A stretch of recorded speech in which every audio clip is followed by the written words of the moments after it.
the portrait of a lady.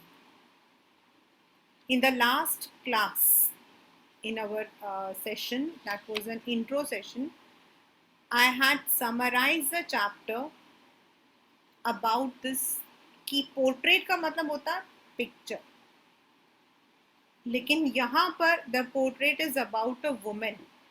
It is about an old lady, the lady who is said to be religious.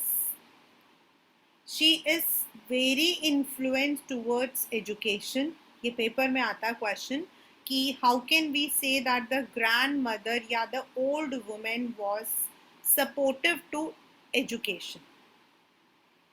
Then she was an animal lover and she was a quiet woman because she never indulged in any kind of gossips.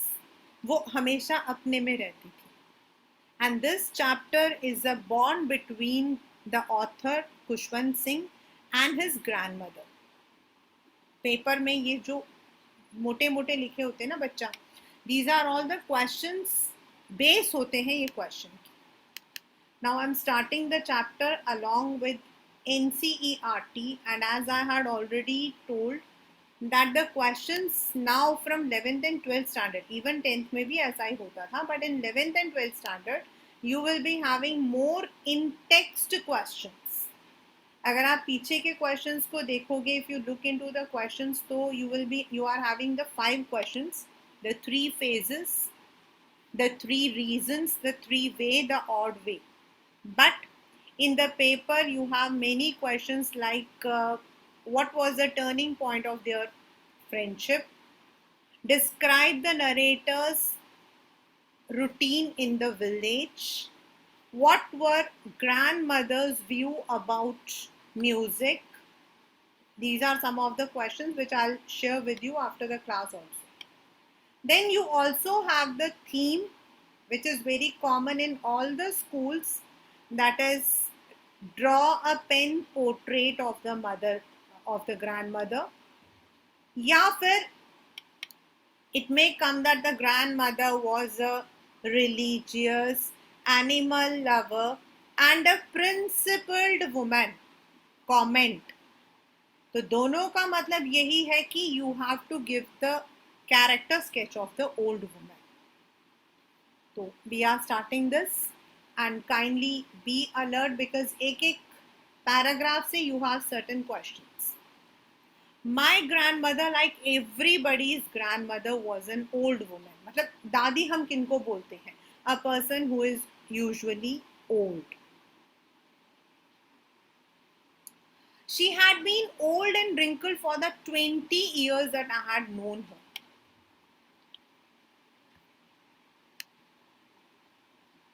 Yeah.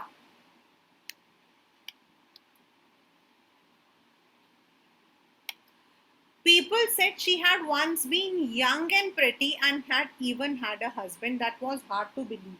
So as I said, ki what is the question that comes from ki why was it hard to believe for the narrator that her grandmother was once young and old. उनके लिए वो क्यों इतना था? क्योंकि हम जब बच्चे होते, मुझे याद है, मतलब मेरे लिए मेरी नानी का जो फिगर था, मैंने अपनी दादी को तो कभी देखा नहीं है, रियल दादी को. हाँ, एक और दादी हैं, पापा की चाची, बट वो तो बहुत यंग थी. शी इज राइट नाउ 75 और समथिंग लाइक दैट. बट जो मेरी नानी थी, मैंने उनको जब से देखा टिल माई, मतलब कि टिल शी डाइड, वो वैसी ही थी. तो अगर कोई बच्चे को बोलता है कि दादी कभी छोटी थी, बच्ची थी, तो उनके लिए दैट वाज हार्ड, क्योंकि वो दे यूज्ड टू थिंक कि दादी तो ऐसी है, तो ये कभी यंग कैसे हो सकती है, इनकी शादी कैसे हो सकती है. My grandfather's portrait hung above the mantelpiece. Mantelpiece होता है वो ड्राइंग रूम में बना हुआ नीचे जैसा. He wore a big turban, pagdi, and loose-fitting clothes. His long white beard covered the best part of his chest, and he looked at least 100-year-old. अब दादाजी की कौन सी तस्वीर थी? दादाजी की वो तस्वीर नहीं थी जिसमें वो यंग थे. दादाजी की वो तस्वीर थी जिसमें वो बहुत बूढ़े लगते थे. He did not look sort of person who would have a wife or children. इनकी शादी कैसे हो सकती है दादी से? क्योंकि उनके लिए तो दादी वॉज द फिगर जो वो प्रेजेंटली देख रहे थे, और दादाजी जो इतने बूढ़े थे, इतने बूढ़े इंसान के साथ दादी की शादी. They actually did not understand. Answer इस क्वेश्चन का that the old women was once a young child. हर इंसान पहले बच्चा होता है, फिर जवान होता है, फिर बूढ़ा होता है. He looked as if he could only have lots and lots of grandchildren. And as for my grandmother being young and pretty, the thought was almost revolting. This has come in the papers of many schools. मतलब ये सोच कर भी हमारे लिए that was something like, मतलब हमें लगता था कि we should revolt, protesting. Young दादी. She often told us about the games she used to play as a child that seemed quite absurd and undignified on her part, as we treated it like fables of prophets. She used to tell us. वो जब बताती थी वो बच्चे में ये खेलती थी तो उनके लिए that was quite absurd and undignified. मतलब इतनी बूढ़ी दादी ऐसे गेम्स खेलती थी. एंड उनको लगता था कि जैसे वो कहानियां सुनाती है ना ऑफ द प्रॉफिट्स, संतों की जो कहानियां सुनाती ना, ये भी एक कहानी है. They did not believe it. She had always been. क्यों? क्योंकि जब से उन लोगों ने देखा था, दैट इज ऑथर एंड उसकी फैमिली में, मतलब उनके जैसे बच्चों ने, she had always been born, she has always been short and fat and slightly bent. मतलब जब से उन्होंने देखा था वो थोड़ी हाइट में छोटी थी, थोड़ी मोटी थी, एंड झुका हुआ होता, झुके रहती थी. Her face was a crisscross of wrinkles running from everywhere to everywhere. No, we were certain she had always been as we had known her. ऐसे कैसे हो सकता है? वो कभी यंग कैसे हो सकती हैं? उनके चेहरे पे तो इतनी झुर्रियां हैं. So old, so terribly old that she could not have grown older and had stayed at the age for 20 years at the same. ये तो इतनी बूढ़ी है कि इससे ज्यादा बुढ़ापा तो उन पर आ ही नहीं सकता. She could, हाँ, this is one of the very, very, very, very important one. She could have never have been pretty, but she was always beautiful. देखिए बच्चा, pretty and beautiful are actually synonyms. Meaning दोनों का same होता है, that is सुंदर. लेकिन यहां लिखा है she could never have been pretty but she was always beautiful. तो इसका मतलब क्या हुआ? वो सुंदर नहीं थी फिर भी सुंदर थी का मतलब क्या हुआ? Means she did not have the physical beauty. यहां पर जो pretty है that is used for the physical beauty, and जो beautiful लिखा हुआ है that is used for the मतलब की inner beauty. मतलब वो चेहरे से सुंदर नहीं थी, but she had the inner beauty. She hobbled. Hobbled का मतलब होता है इधर उधर जाना. About the house in spotless white with one hand resting on her waist to balance a stoop and other telling the beads of a rosary. मतलब वो पूरे घर में इधर उधर घूमती रहती थी. एक उनका जो हाथ है वो कमर पे रहता था क्योंकि उनकी जो कमर थी वो झुकी हुई थी बैलेंस करने के लिए, और दूसरे हाथ में माला होती थी. The beads of a rosary मतलब माला, जपने वाली जो माला होती है उसको हम बोलते हैं द रोजरी बीड्स. मतलब वो हमेशा माला जपती रहती थी. हर सिल्वर लॉक्स, बेटा ये लास्ट टाइम आया था. What is silver locks? Silver locks यहाँ पर जो है दिस इज अ मेटाफॉर.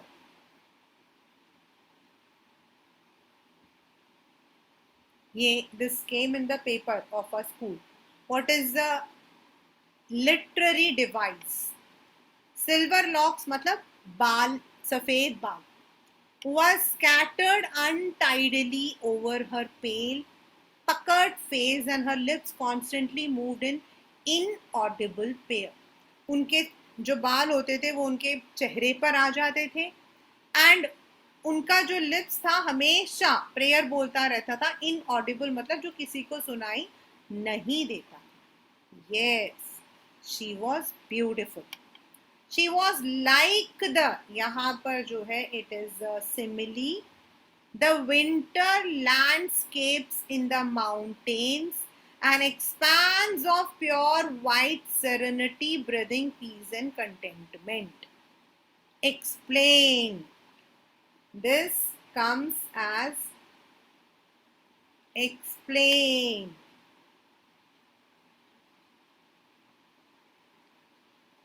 मतलब क्या है? मतलब उनका जो चेहरा था वो इतना शांत था, जैसे माउंटेन्स में सर्दियों में क्या होता है, the eyes, the snow is there, उसी तरीके से उनका चेहरा एकदम गोरा. And expanse of pure white serenity, मतलब सेरेनिटी का मतलब होता है प्योर, पवित्र, एकदम चेहरे में शांति, contentment, satisfaction. Means even though she did not have a physical beauty, but she had the aura of soul beauty, inner beauty. This is an important one. अब ये वाला जो हम पढ़ने वाले हैं, this is the routine of the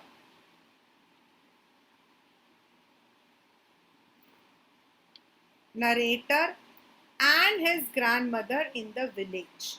ये paper में आपका 2 मार्क का भी आ सकता है. Describe the routine of the narrator and his grandmother in village. My grandmother and I were good friends. Now यहाँ पर जो है ना बेटा, आप लोग अपनी वाली जो फ्रेंडशिप है उसको नहीं देखोगे. यहाँ पर friendship is between a mother and a child. My parents left me with her when they went to live in the city and we were constantly together. She used to wake me up in the morning, get me ready for school. She said her morning prayer in a monotonous sing song. ये भी आया हुआ है paper में कि what is the meaning of monotonous. Monotonous होता है बेटा बोरिंग, मतलब वो जब हम लोग प्रेयर बोलते हैं तो बड़ा बोरिंग सा लगता है ना, एक ही सुर में गाना. मोनो मतलब single. While she bade and dressed me up in the hope that I would listen and get to know it by heart. Grandmother चाहती थी कि उनका जो पोता है he should learn all these prayers by heart. लेकिन ये क्यों सुनता था? I listened because I loved her voice but never bothered to learn it. उसको दादी की आवाज अच्छी लगती थी. Then she would fetch my wooden slate, which she had already washed and plastered with yellow chalk, a tiny earthen ink pot and a red pen, tie them in a bundle and hand it to me. उस जमाने में आपके ऐसे वाले जो bags हैं वो सब नहीं होता था. It was just carried. स्लेटी होती थी, उसको हम स्लेटी बोलते हैं. स्लेट भी नहीं बोलते, स्लेटी बोलते हैं. After a breakfast of a thick stale chapati with little butter and sugar spread on it, we went to school. फिर पुरानी चपाती, क्योंकि गांव में मानते हैं कि रात की चपाती में घी लगा के खाओ तो we get the ताकत. She carried several stale मतलब पुरानी chapatis with her for the village dogs. My grandmother always went to school with me because the school was attached to the temple. वो इनको स्कूल इसलिए नहीं चाहती थी कि वो इसलिए जाती थी क्योंकि उनका मंदिर में टाइम बीतता था. The priest taught us the alphabet and the morning prayer. The school was not a formal school जिसमें आप लोग जाते हो, जहाँ आपके पीरियड्स होते हैं, टीचर्स होते हैं. जस्ट वो जो विलेज का प्रीस्ट होता था वही उनको थोड़े बहुत प्रेयर, थोड़े बहुत जो उनके अपने जो लैंग्वेज होती है उसका बेसिक सिखाते थे. When the children sat in rows on either side of the veranda, singing the alphabet or prayer in a chorus, My grandmother sat inside reading the scriptures. Scriptures मतलब ग्रंथ. वो अंदर बैठकर ग्रंथ पढ़ती थी, जैसे आपके रामायण, ये सब. When we had both finished, we would walk back together. This time the village dogs would meet us at the temple door. They followed us to our home, growling and fighting with each other for the chapatis we threw to them. She was an animal lover, so she would regularly, without forgetting, वो village में जो dogs थे उनके लिए चपाती ही जाती थी. Now this is the question, as I said that day, a very important question. What was the turning point in their friendship? A very, very common question.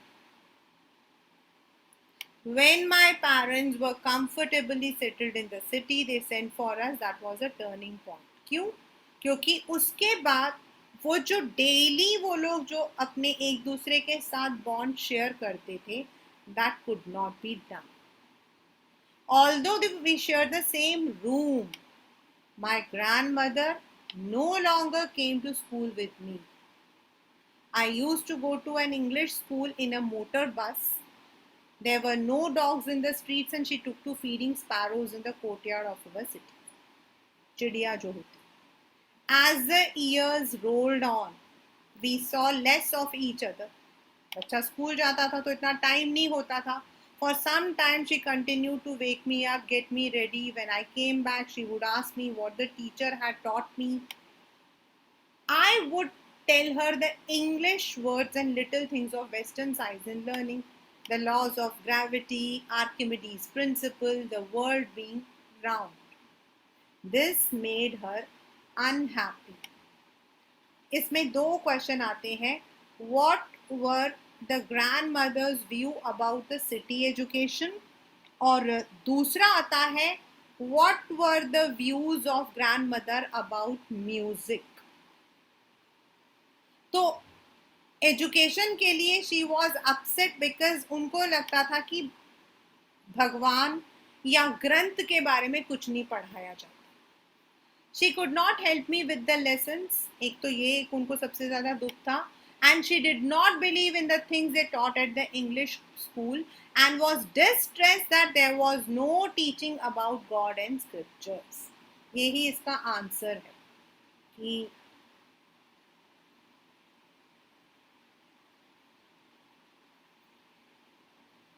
what were grandma's views about city education.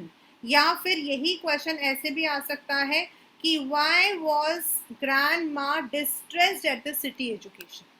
एक तो वो help नहीं कर पाती थी और दूसरा she was मतलब कि उनको दुख होता था कि पढ़ाई में भगवान वगैरह के बारे में नहीं. One day I announced we were being given music lessons. She was very disturbed. ये वाला जो क्वेश्चन है ना, what were grandma's views about music, ये ऐसा कोई स्कूल नहीं जिसमें क्वेश्चन ना आया हो. Because according to grandma, music उस जमाने में नाच गाना पहले तो यही होता था. कोई सिनेमा में मतलब मम्मी वगैरह हमारे जो बड़े होते हैं ना, वो लोग मूवीज नहीं बोलते थे. They would say cinema. They would call in, a very ugly word. ओ अच्छा सिनेमा में काम करते हैं, वो तो गंदे होते हैं. आज today movie is a profession. Movie making is involving your reporters, movie making is your graphic designers, interior designers, then आपके सिनेमेटोग्राफीज, मतलब इतने सारे लोग इससे जुड़े हुए हैं. बट पुराने ज़माने में अगर आप किसी से भी बोलोगे ना, तो इवन मूवी में काम करने के लिए लोग भाग के आते थे घर से. आपके जितने भी पुराने ज़माने के हीरोज हैं, Dharmendra ji, they all ran from their home because movies were not considered as a good thing. Music ऐसा classical was something different. To her music had lewd. बेटा ल्यूड मतलब होता है cheap. It was a monopoly of harlots and beggars. मतलब जो नचैया होते हैं, harlots मतलब नचैया, या फिर जो बेगर्स होते हैं वो लोग गाना गाते हैं भाई गाना. And not meant for the gentle folk. She said nothing. मतलब वो कभी भी ओपनली प्रोटेस्ट नहीं करती थी. She never openly protested about anything, but her silence meant disapproval. She rarely talked to me after that. And she was not what we call as convinced. When I went to the university, अब बच्चा और बड़ा हो गया. I was given a room of my own. The common link of friendship. The common link क्या था उनके दोनों के friendship का? That was a room they shared. वो भी खत्म. Was snap मतलब that was also ended.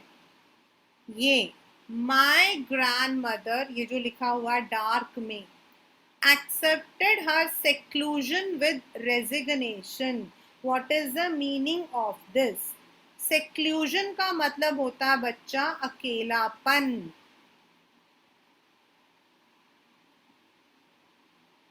उन्होंने पूरे with resignation मतलब she accepted with grace. उन्होंने कोई शोर शराबा नहीं किया. She rarely left her spinning wheel to talk to anyone. From sunrise to sunset, she sat by her wheel spinning and reciting prayers. Only in the afternoon, she relaxed for a while to feed the sparrows.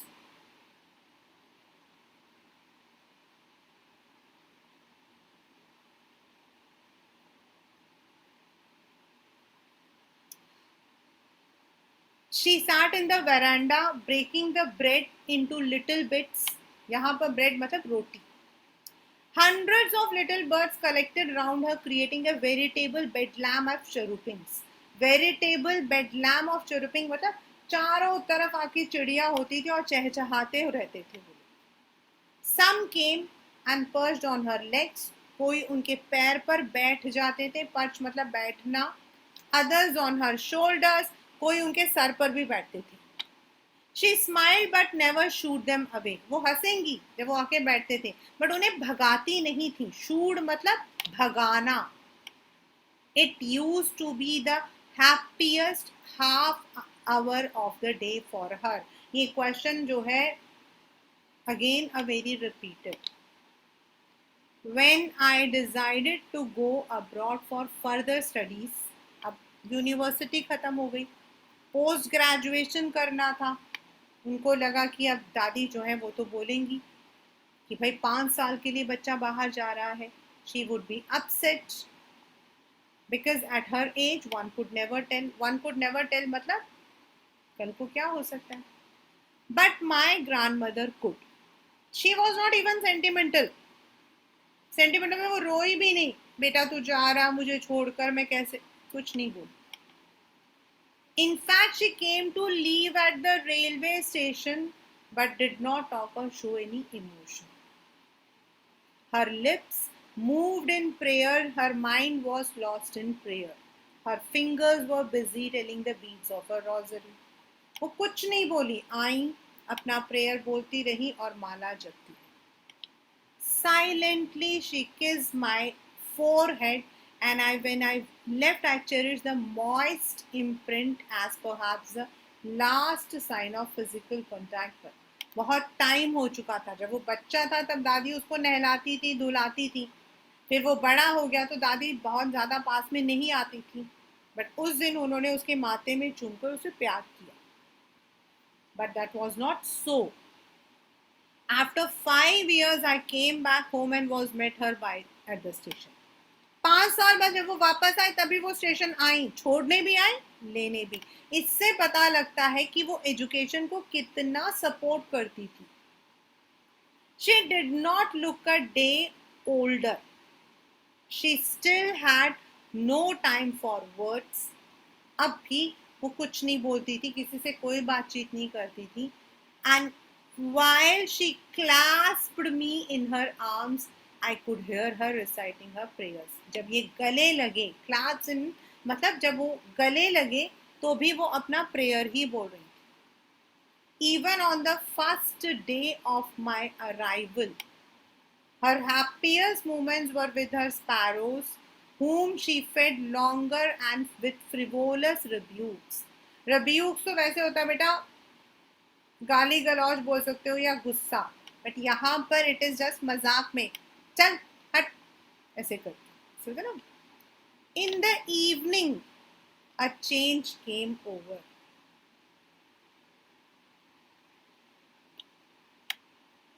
What was the unusual change that came on the grandmother when the narrator came back?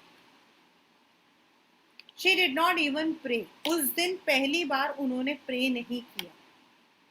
She collected the women of the neighborhood, got an old drum and started to sing. For several hours she thumped the sagging skins of the dilapidated drum. मतलब वो एक पुराना सा उनके में ढोल रखा हुआ था, उसको लेकर आई. वो थोड़ा सैगिंग मतलब थोड़ा पिलपिला सा हो रहा था, मतलब टूट रहा था, फट रहा था, उसको बजा रही थी. हम क्या गाना गा रही थी? Sang the homecoming of the warriors. जब लोग जंग जीत कर आते हैं, मतलब उनके लिए उनका बेटा बाहर से आया, उनका पोता बाहर से आया after an education that was equal to conquer a war. मतलब वो इतनी खुश हुई, इतना वो उन्होंने गाना गाया that we had to persuade her to stop to avoid overstraining. अब इन लोगों को उन्हें बोलना पड़ा कि दादी बस हो गया. That was the first time since I had known her she did not pray. वो पहला दिन था जब उन्होंने जो है गाना अपना प्रेयर नहीं किया. The next morning she was taken ill. It was a mild fever and the doctor said that it would go. Doctor ने कहा ओवर स्ट्रेनिंग है इसीलिए फीवर है, चला जाएगा. लेकिन दादी का ऐसा नहीं था. You know the elders, they have this intuition. मतलब हमें भी नहीं पता ये इंट्यूशन उन्हें कैसे होती है, लेकिन उन्हें होती है. मतलब देर आर पीपल जिनको ये इंट्यूशन होता है. I cannot say about everyone, but I have seen my own grandfather, that is Nana ji. You know mummy बताती थी मुझे कि जब वो छोटे थे, मतलब मम्मी छोटी थी, तो दादा मतलब नाना जी उन्हें बोलते थे कि मैं मतलब नाना जी एंड तमिलनाडु के चीफ मिनिस्टर एमजी रामचंद्रन, कहते हैं हम दोनों एक ही दिन पैदा हुए थे. तो हम लोग जो है हमारी देखना जिस दिन उसकी डेथ होगी ना, मेरी भी डेथ होगी. And he used to forecast about everyone. उन्होंने हर एक इंसान का फोरकास्ट बना रखा था. और आप मानेंगे उनकी डायरी अभी भी है, अभी भी है. उन्होंने एक एक वर्ड लिखा हुआ है, इसको खाना पसंद है, इसको ये पसंद है, इनको ये होगा, इस एज में ऐसा होगा, ऐसा होगा कर. तो मम्मी बताते हैं कि जब वो छोटे थे तो वो बोलते थे जिस दिन एमजीआर, मतलब वो प्यार से वहाँ पे एमजी रामचंद्रन को एमजीआर बुलाते हैं. He was also film actor, very very superstar. तो कहते हैं कि मैं एमजीआर और मैं एक दिन साथ में मरेंगे. तो मम्मी कहते हैं हम लोग ना मजाक उड़ाते थे, अरे पापा क्या बात करते हो, कहाँ आप और कहाँ एमजीआर, वो तो इतना बड़ा सेलिब्रिटी और आप क्या हो. Because my grandfather was working in government, government में काम करते थे. अच्छा, बट फिर भी गवर्नमेंट ही तो है. But my grandfather would laugh. You won't believe, on 24 December, it was I think 1984 something, my grandfather was admitted in the hospital for just mild fever. और वो जिद करके गए थे कि मुझे हॉस्पिटल जाना है. अब हॉस्पिटल में क्या हुआ, तीनों मामा जी होते हैं, तो बारी बारी तीनों मामा जी हॉस्पिटल में रहते थे. दादा मामा जी सॉरी सुबह 2 बजे छोटे मामा जी कहते हैं जिद पे अड़ गए कि मैं तो अभी मरने वाला हूँ, बड़े मामा जी को बुलाओ. कहते हैं हम लोगों ने उनको बहुत रोका कि अब बड़े मामा जी, वो ज़माना वो मोबाइल का तो था नहीं, तो दे सेड कि भाई it is very difficult. And unfortunately थोड़ा सा मतलब कि MG Ramachandran ji was also admitted. Now MG Ramachandran died और यहाँ नाना जी को नहीं पता था. ही वॉज ओनली सेइंग कि मेरे को बुलाओ, मेरे को गंगा जल पिलाना, मेरा मतलब कि जब बेटा नहीं आएगा तो. फिर मामा जी को बुलाया गया इमरजेंसी में, मतलब कि उस ज़माने में मामा जी मम्मी बताती फ़ोन जो है किसी के घर में होता था, वहाँ फ़ोन करके बोला गया. And it was the same day when MG Ramachandran and my grandfather died. And it was very difficult. मेरी मम्मी बता, मतलब कि हम लोगों को पता है, ये तो हमें भी पता है. It was very difficult. The reason is उनकी डेड बॉडी को हॉस्पिटल से घर लाना मुश्किल था क्योंकि वायलेंस था. ब्लैक फ्लैग लगा के गाड़ी के आगे उनकी बॉडी को लेकर आ. So there are people who know कि when such things may happen. बाकी लोगों ने कहा डिफरेंटली. सबको लगा कि भाई फीवर है. She told her and was near.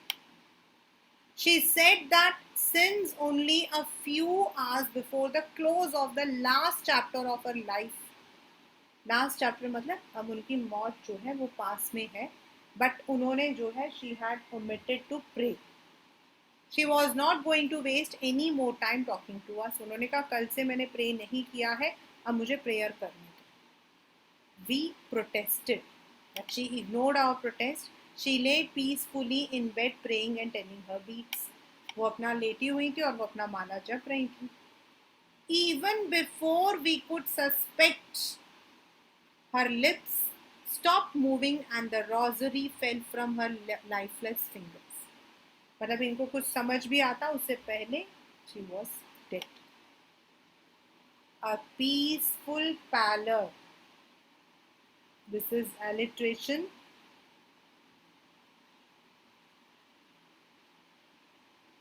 And peaceful pallor मतलब सफ़ेद पड़ जाना या पीला पड़ जाना. Spread on her face. उनका चेहरा एकदम शांत. And we knew she was dead. This is the question. ये वाला क्वेश्चन यहाँ पर भी दिया हुआ है, ये वाला.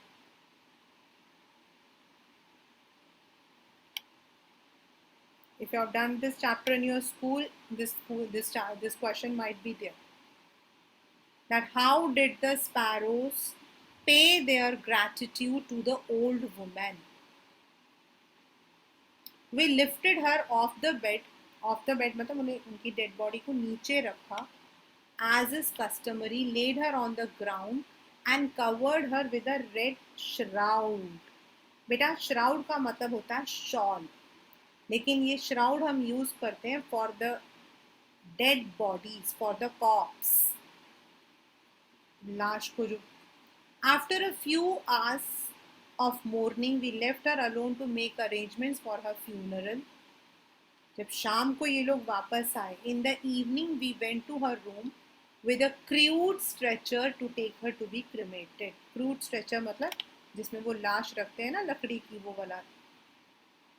The sun was setting and had lit her room and veranda with a blaze of golden light. उनका जो रूम था वो बालकनी की तरफ था, तो धूप आ रही थी अंदर. We stopped halfway in the courtyard. बीच में जो बरामदा था. All over veranda, in her room, right up to where she lay dead and stiff wrapped in the red shroud, thousands of sparrows sat scattered on the floor. मतलब पूरा बरामदा, उनका room, जहां तक बॉडी थी वहां तक. बट उस दिन क्या खासियत थी? There were no chirrupings. Chirrupings मतलब चहचहाहट. We felt sorry for the bird and my mother fed some bread for them. She broke it into little crumbs the way my grandmother used to and threw to them. रोटी लाई और उनको दिया. The sparrows took no notice of the bread. उन्होंने तो उसकी तरफ देखा भी नहीं. When we carried my grandmother's corpse, जब उनकी डेड बॉडी को उठा लिया गया, they flew away quietly. मतलब उन्होंने कोई शोर नहीं मचाया. They came as if they have come to a mourning Next morning, the sweeper swept the breadcrumbs into the dustbin. मतलब कि बिल्कुल किसी ने भी कुछ नहीं किया. अगले दिन जब स्वीपर आया तो उसने उसको साफ किया. So that was how the grandmother was an animal lover. In the village, she used to feed the dogs. Here in the city, she used to feed the sparrows. और उनका इतना प्यार था कि when she was dead, so the sparrows paid their respect by not making any noise, by not eating any food, and they were there till the grandmother's corpse was there and flew up. So this is the entire chapter, the portrait of a lady.